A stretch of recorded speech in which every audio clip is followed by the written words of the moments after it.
February 7th, welcome back to Edgework. I'm Zack Phillips, joined here today by Alex Moretto as well as Matt Alber. And as the chat has already pointed out, tremendous performance by Moretto at All-Star Weekend this weekend there. We got a couple questions for him. But before we can get into that, before we can get into the three games on the schedule for tonight, I want to remind people today's show, as always, is sponsored by BetStamp.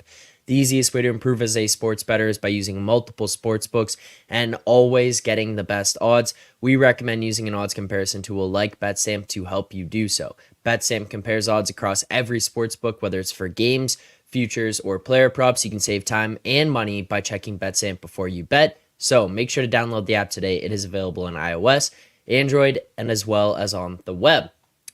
If you do prefer to do that, make sure to sign up over at BetStamp as well. If you're looking for a new sportsbook account to sign up for, betstamp.app/edgework. Signing up through this link does help support the show. You can find the link to that in the description, as well as just typing it into your search bar, betstamp.app/edgework. But Moretto, I'm not even going to beat around the bush here. I mean, Charles asking, are you going to respond after Keefe called out the team the other day?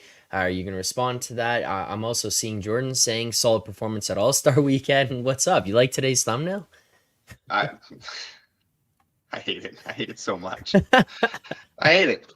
I feel like there might be a lawsuit coming at one point. I don't know. I'm going to have a talk with my legal team. We're going to see what we're going to do here. Just really just altogether disrespectful. I mean, I'm better looking, got a better hairline, got a better everything, and you're really hurting me. You're really hurting me, Zach. So let's move on Lawsuit. from this one. I think Austin Matthews is going to sue you. Less money though, less money. So I mean, look, my day's fine. I woke up this morning and I saw a tweet before I went to bed last night, and I saw the Leafs are involved in some trade talks with a Western Conference team or something. It's the same account that had broke the Tavares news. It's the same account that broke the Freddie Anderson news when it came to the Leafs. So you know what? I then see a tweet this morning from one of the hockey analytics accounts, and they're saying that this is bigger than originally anticipated what the Leafs are working on. So boys, who knows? Maybe by the end of the show here, Mitch Marner is no longer a Maple Leaf. He's waived his no-move clause, and something big has happened in Toronto. Wouldn't that be just a delight? But we'll break that down as it goes along. We'll have more videos coming out here on this channel, so don't worry about that. We'll get into all of those, reacting to news, rumors, and trades leading up to the trade deadline. You're not going to want to miss anything. So if you are watching right now, you haven't already, hit that like button here on today's stream. Subscribe to the channel. Make sure to show some support here to the channel. Trying to continue to grow this. We're trying to continue to grow the channel as we go here throughout the course of the season. 5,000 subscribers by the end of the year is the goal. But yesterday, not as great of a day coming out of the All-Star break. 2-3, a little bit slow here ourselves. We lose the Habs under, we lose the Avalanche game as well as the Sabres game. That brings us to 221, 220, and 5 on the season. That's 446 bets. We are still at a 6.2% ROI, up 28 units. And if you do want to see all of this, you want to see our bets on a daily basis, weekly, monthly, whatever it is, you want to see how we've done throughout the course of the season, head on over to the BetStamp app in the Find Better section as Edgework HQ. But boys, let's get into it here. We got 3 games on the schedule. First and foremost, we'll start with Moretto and his Maple Leafs here as they take on his Dallas Stars. Toronto minus 127 here at home tonight. The Stars coming in plus 120 and a total of 6.5. Matt, we'll go to you first. What are your thoughts on this game and where this total is currently sitting at? So I think it's right in line. I think if anything, I'm leaning to Dallas a little bit here. I wanted a better number, frankly. I was looking to maybe get like a plus 125 or something. I'm kind of hoping that the Leafs get a little bit of support here, but honestly, I think the side's in line. The same with the total. Honestly, I can't get to either side here. I think it's correctly priced. Fair enough. And Moretto, what are your thoughts here? Do you have a play either way? Yeah, I like the over in this game, and I bet the over. I think I'd kind of bet it up to like we're at a point now where it's kind of somewhat been bet into place. I think all the 115s are good. I'd bet it up to 115 over 6.5. So I do like that. I mean, these are two teams that are capable of scoring goals in bunches. Obviously, Stars not necessarily the most like high octane offense, but they are very good at chance conversion. They have some elite scorers. Both teams very good on the power play. And we're getting a goaltending matchup here again, where I think Samsonov looked like he was maybe figuring things out a little bit for a very brief period, but I think we're kind of back to a spot where he's sort of hard to trust. You watch that game on Monday against the Islanders, he was really fighting the puck. Everything that kind of came at him, he didn't look comfortable at any point. I think maybe we're kind of in a spot here where we're prone for another Samsonov blow up situation. I don't know that he actually did figure it out. It looked like he maybe did. I'm not sure that's the case. Obviously, getting Wedgwood in net for the Stars here after Ottinger had a great performance last night to kill Russell Sabre's bet. I think that we're going to see two teams that can give up a decent amount of chances, especially the Leafs, and two not a great goaltending matchup and two pretty high-powered offenses makes for an over 6.5 here for me. All right, well, the over 6.5 minus 110. What would you be comfortable playing that to? Because we do see some numbers out there. There are a few minus 110s. There's some minus 112s, minus 115s, and then it kind of starts trickling out towards that minus 120 range. Yeah, I'd go to minus 115. So at this point, I would kind of bet it soon. It's been sort of bet into place a bit over the course of the morning. And it looks like the over just keeps taking money. So any of those minus 115s, which I think that everyone watching should have access to a 115, they're pretty widely available. That's where I would bet it up to, and I wouldn't go beyond that. Also, by the way, yesterday, not doing this to rub it in the face of losing the actual bet, because losing those bets happens. Matt, I don't know if you caught yesterday's show, but Moretto had a comment when we saw some money come in on the over in the Habs game. I should have thought about it. I didn't until just like right now, where we watched some money come in when he was about to take the under, and he said, "Joke's on them," and it went over. So I mean, I also like, said, what? I also said Montreal might get shut out tonight. I said I could see them getting shut out by Charlie Lindgren, who got pulled in the first period. Charlie Lindgren got pulled in the first period. So, yeah. Honestly, I feel like that was the right side. I would make that bet again. There was like 3.5 expected goals in that game at 5-on-5. It was not by any means highly offensive game or high. It was a low event game, and it is what it is. I think that was the right side. Even with that early explosion and Lindgren kind of shitting himself early and getting pulled, we were still at a spot with like 8 minutes left in the game where it was 3-1 and we had a 1-goal cushion. And then look, Slavkovsky decided like, yeah, this is my league. I'm taking over. I'm only 19, but I'm a stud. And he did. Respect to him. You love to see it. Honestly, I'll lose it on that. That's fine. I can't wait till he's part of this trade with Mitch Marner that's going down. Slavkovsky for Marner, 1-for-1. Yeah, okay. Ready, this guy's a stud. Moretto would not be happy with that at all. I think. Would. He would boycott I would the show forever. Beside myself. Yeah, no. I just thought it was funny because, like, whatever. You win bets, you lose bets. No one's really going to say anything, especially here on this show. I think everyone's pretty much in line with, like, whatever. It happens, you lose these bets. I just couldn't get the idea of Moretto saying joke's on them when that money came in. Yeah, and then it going over. Request over for my bet on that one too. So you can pay that one for me there. Yeah, for all the losses you put on me the last 4 months, that one we can put squarely on you. And as Charles said, the joke was indeed on us. It was. All right, well, let's continue to move on. We'll take the over 6.5 minus 110 there in the Stars Maple Leafs game for tonight. And next up, we've got the Rangers Lightning going head to head here, where the Rangers are hosting Tampa Bay here tonight. The Rangers currently sitting minus 123. The Lightning plus 115, best price available. Moretto, what are your thoughts on where we're currently seeing this line priced at? Sorry, I missed the start. I pulled a Russell yesterday and I missed the start of that. We're talking about the Rangers game, right? It's all about transparency on this show. Is it me? Am I the one sewering you? What's going on here? The Canadians win one game and you lose your mind the next day. I get it. You guys are back in the playoff race. We have a big Super Bowl stream today for those. I know. A 5-hour Super Bowl stream, and I've been organizing a lot of stuff behind the scenes using Telegram to do so, and my Telegram has shit out on me today. And I don't know, Telegram's not working. It's updating all of a sudden, and it won't stop updating. So I was just You can tell Joey Pucks to leave you alone for the next half hour. Yeah, honestly. Anyways, Rangers game. Yes, I do have a bet here. And I see Jordan in the chat saying the Quick is first off, which I'm a little bit surprised by. It is quick. This was planned. This was planned? Okay. Yeah. Anyways, this is a Lightning bet for me. I don't know. I'm on the Lightning tonight. I've made no secret about my affection for this team, and I think they're a team I'm going to be buying a lot over the course of the rest of the season. I think this is sort of a spot where, again, narrative based a little bit, where they start to turn it on. They're taking more and more money here. That plus 111 of Penny is fine. Honestly, this is kind of, I don't think the Rangers are necessarily deserving of this price tag.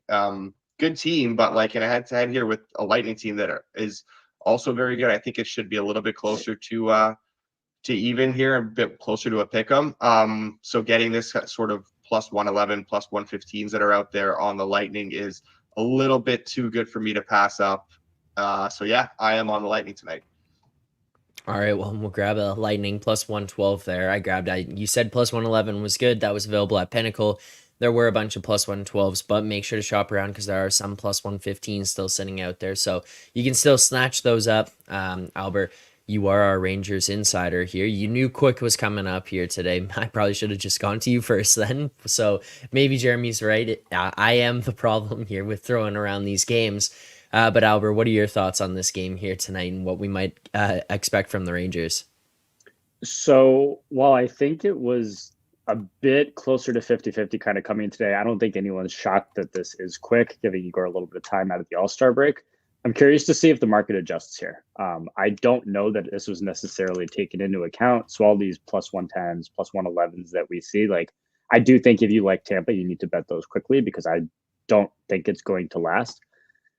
I'm kind of hoping that happens so I can come back on the Rangers, honestly, and get something kind of in the minus 110 range and just fade Moretto at this point. But no, like at this number, I think we're in the right range. I'm kind of waiting to see if it moves. Like Quick has been the better of the two goalies for a while. Like I don't mind them giving Igor a few games off here, especially after the break. But like I'm even just kind of comparing it, right? Like they played Colorado the other night and that game closed right around a pick 'em. I think Colorado's better than Tampa. So therefore I think that the Rangers should be kind of in this like minus 125 range. I have nothing here, but if Tampa were to take money, I'm going to come back on the Rangers. All right, fair enough. Well, we will grab here up for the show's sake. We're going to grab the Tampa Bay Lightning money line plus 112. And as Charles says, we got to fade off. So there you go. Grab those plus 112s while they last here right now before that news comes in on Quick and starts to go the other way. And then for those of you wondering, Alber will be on Rangers later if that price gets within range, if too much money comes in on Tampa here. So that's kind of how things will be played out here. But we are going to track the Tampa Bay Lightning for this show as an official play. And we do have one more game here tonight. Our final game of the night, the Chicago Blackhawks hosting the Minnesota Wild. The Blackhawks plus 181 here currently. The Wild minus 203 and a total of 5.5 right now. Moretto, Albert, do either of you guys want to take the Wild Chicago game here first? I'll give it to you, whichever one of you wants to take it. I'll let Matt start. Okay. Oh, gee, thanks, man. Just give me like the greatest game of all time. Look, I think we both were maybe hoping to play an under here. I think we agree that this price is kind of in line. When I saw this opener come out like very early on yesterday, you saw some plus 200s. That kind of had me interested because the Wild aren't good and are injured. But Chicago is just good God. And then Chicago's also taking money. Like there's no way in hell you can lay minus 210 with the Wild here, but no. I'm not going to watch this game. I'm not going to pay attention to this game. I'm not going to pretend it exists. Just no. No. All right. Moretto? Yeah. Couldn't feel the same way any stronger than Alber does. This is just disgusting. I wanted to play an under here. Under was priced well. Total's priced very well here. Just like two teams that can't generate any sort of offense, and maybe play some solid defense. But like again, you're getting a fairly like flat 5.5, even 5.5 here. So it's priced accordingly, and like two teams that are going nowhere fast and do not exactly play hockey that you want to watch. So not a game I'll have much interest in betting, not a game I'll have any interest in watching, and pretty unfortunate that we have to have this on just a 3-game slate. So what are you going to do? Fair enough. Well, I mean, you can watch back this show later and see what we said, and then maybe that's what you can do later on tonight instead. Or you could take your time watching back the 5-hour Forward Progress show that'll be taking place from 12 p.m. to 5 p.m. If you can't catch it in real time, then you could play it back later tonight or have it on the side to kind of accompany you through these garbage games that we might be seeing here tonight. But before we can get out of here, before we can recap all the picks, Alber, I do want to ask you one question. There was a report that came out that said that the Rangers were in on Lindholm. I say in on Lindholm loosely because it kind of seems like the Flames were looking for something in specific in regards to what they wanted in return for Lindholm there. Ideally, that would have been the first-round pick, and the Rangers just weren't willing to part with their 2024 first-round pick because the owner, James Dolan, wanted to be part of the draft day spectacle at the Vegas Sphere. I need to know what your thoughts are as a Rangers fan on the fact that you were not willing to part with a first-round pick for the sole purpose of being part of the show. Man, I need to be careful what I say here. I believe it. So MSG owns the Sphere. So that's kind of why this is happening, right? Yeah. Like Dolan owns that too. He kind of wants his team to be a part of that.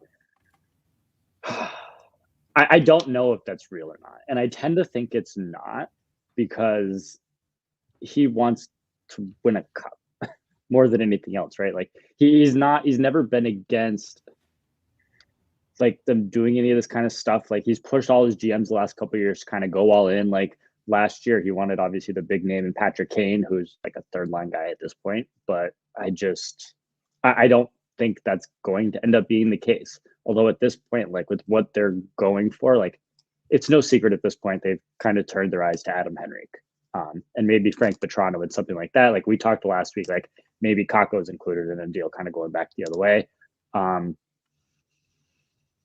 Man, I hope it's not true. Let's put it that way. Like if that's what's determining these kind of decisions. That's all I could really say. Right. Hopefully that's not true. Fair enough. I needed to know kind of thoughts because it's like if you're not willing to part with the first rounder, you're not willing to part with the first rounder, second round, whatever it is. You don't want to move on from that. You don't want to move on from that. But then to hear the follow-up reasoning of, oh, they just want to have a pick in the Sphere, that kind of gives you a little dagger where it's like, well, okay, well, that's so many interesting. just loving watching the Rangers in shambles right now. So the part of it that does Yeah. make sense, Yeah. I think the Rangers have won more games in a row than Vancouver at this point. That's probably wrong. So they don't have a second, and I think no third round pick this year either. Somebody's going to come in here and blast me for that one. Yeah. So the reason that the Rangers wouldn't trade their first round pick this year, They have a second. They do have a second this year. No third, but they have a second. Yeah. Okay, so that's what it is. So I think like they're more likely to maybe like look at their first rounder next year. I don't know. I do think they maybe kind of want to try to hold on to some of their picks this year. They have no but I don't second, think third, or this fourth year. next year, though. So trading next year's first would mean they basically don't even come to the draft. Yeah. They won't be part of that spectacle at all. It seems insane to me to not go for it when you have like, Panarin, who's over 30, Zibanejad over 30, Kreider over 30, Trocheck over 30. A lot of these guys who are getting older, and like Wheeler too. And then the fact that you're going to have to like have a new contract for Schneider soon, Lindgren, Igor eventually. Like the window isn't like the longest here. I mean, you got to do anything you can to make your team stronger, especially this year where Like you're going to be going through that Metro bracket that's going to be wide open. Carolina doesn't look that great right now, as strong as they have in past years. The Devils are a mess. There's like a real opportunity for them to have like a decent path to the conference finals. How can you not, you can't leave any stone unturned in terms of making your team better here to actually go for it. Yeah, I mean, so the real window is this year and then especially next year, kind of looking at it. Like next year, you look at it right before they'll have to pay Igor. And I think that's when Lafreniere comes back up. Like, I don't have it in front of me who else kind of expires after next year. There was one more. I think it's Keandre Miller, maybe. But yeah, like this year and next year are the 2 years that they like really need to go for it. So I certainly expect they're going to like give away some of those picks. They're probably going to get rid of one of those first round picks in a trade, certainly next year, if not this year. But yeah, it's really these 2 years they got to go for it. And then they're going to have to reevaluate, like you said, right? Like they're just probably not going to be able to sign everyone that's on their current roster in a couple of years, let alone add to it, unless the cap kind of skyrockets. But yeah, no, I certainly see them giving away some of those picks. I just really hope it's nothing to do with a giant building in Vegas. See, you guys, you're all worried about, oh, this is the last year where our window's closing, where these guys are getting old. In Toronto, they're talking about window closing because all of a sudden next year, all 4 guys are going to be paid double digits. What you don't realize is that we're just sending John Tavares to jail for tax evasion so we can get out of that contract for the final year. So that's our escape route. That's how we're getting out of it. But we'll continue to track that as well. Lots of news in Leafland, so that'll all be covered here on this channel as well. Any Rangers trades, Habs trades, any other news around the league, it'll be covered here on this channel, so you're not going to want to miss it. Make sure to subscribe here to the Edgework channel, like this stream here today. But that'll pretty much do it here for today. We'll give out our picks for tonight. We do only have the 3 games, so we have 2 best bets for tonight. First and foremost, we're going to be looking at the Stars, Maple Leafs over 6.5, minus 110 there. And then finally, the Tampa Bay Lightning money line plus 112. We apologize for a shorter show today, but that's for 2 reasons and 2 good reasons. First of all, only 3 games on the NHL schedule tonight, so what do you want us to do there? And second of all, coming up here next at 12 o'clock, an hour from now, the Forward Progress Props Extravaganza, 12 p.m. to 5 p.m. 5 hours of props. Rob Pizzola hosting the entire time, joined by 29 different guests throughout the entire show. Every single person giving out their own individual prop bets, their favorite bets for the Super Bowl. You can find the link there. It'll also be up on the screen after this show ends here today. You can head over to Forward Progress HQ. That's at FWD Progress HQ over on Twitter if you're looking for more show updates for today. If you want to see the schedule of who's coming up and when, you can head on over there to find everything. But you're not going to want to miss the Forward Progress Props Extravaganza, including guests like Jeff Feinberg, Eric Eager, Hitman, GRP Wins, Jeff Benson, and much more. There's a lot of stuff coming up here today. So head on over to the Forward Progress HQ YouTube channel. Hopefully you enjoyed the show here today. If you did, hit that like button, subscribe here to the channel on your way out. But Alber, Moretto, thank you guys for taking the time to do this here. As always, for everyone else, we'll see you back here tomorrow morning at 10:30 a.m. Eastern Time. Enjoy the Forward Progress show. Enjoy the games tonight, and good luck on your bets.